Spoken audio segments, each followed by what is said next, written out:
What's the ruling on keeping the Quran on a shelf while my bed is facing it?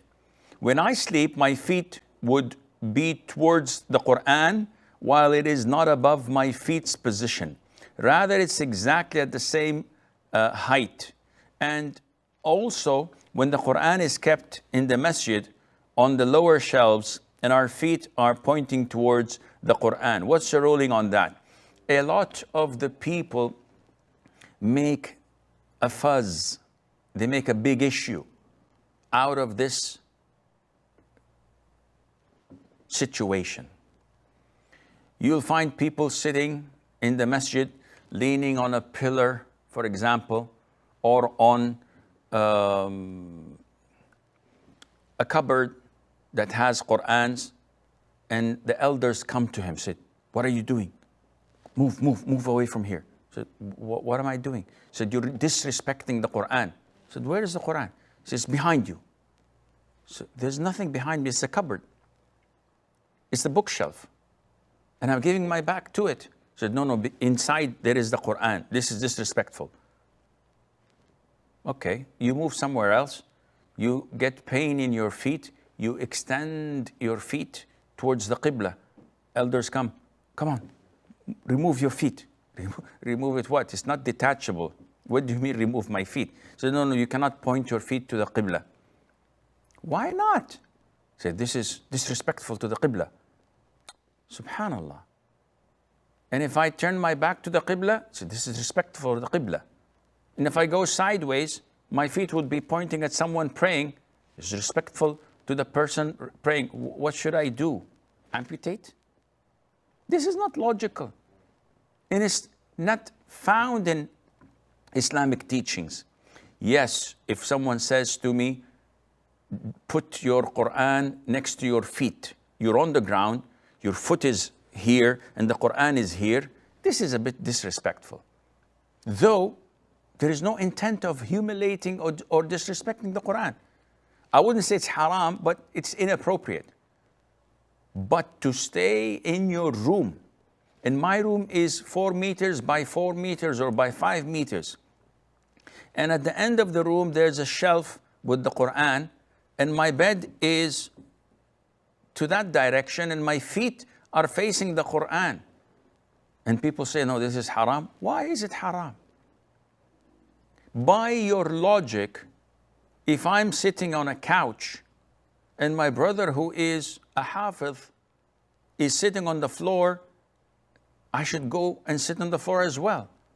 Because he's a hafiz, I'm disrespecting the Quran. This can never end. And this is all baseless and is not related to Islam. Sometimes we tend to make an issue out of nothing. And we base our arguments, we fight over them, which was never done by the Prophet ﷺ nor his companions. You're disrespecting the Quran.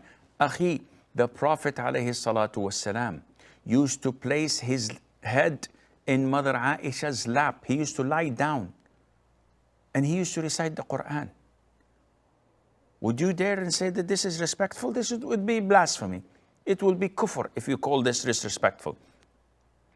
So sometimes we have to rethink things over, and we have to use what is known as the Islamic glasses, spectacles. You put them on, you see things from the perspective of Islam.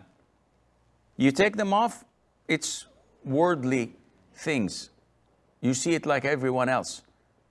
This is what differentiates us between Muslims and non-Muslims, practicing and non-practicing.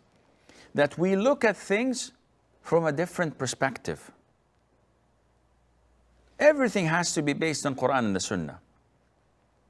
So, for example, I'm sitting in the masjid. I'm reading the Quran. I come to an ayah that has prostration of recitation. So I fold the Quran, I put it on the ground, and I prostrate. Someone next to me holds the Quran up. I finish my prostration and I sit down, he gives it to me. Jazakallah khair, but why? He said, no, it's disrespectful to put the Quran on the ground. Says who? He said, yeah, because your feet are on the ground. Okay, I have no intention to disrespect or humiliate the Quran. I love the Quran. I recite the Quran every single day. What are you talking about? You can't be more Roman than the Romans. You cannot say that this is halal or haram without having the proper evidence from the Quran and the Sunnah. This is your own preference. If you think that this is inappropriate, don't extend your feet in the masjid. This is up to you.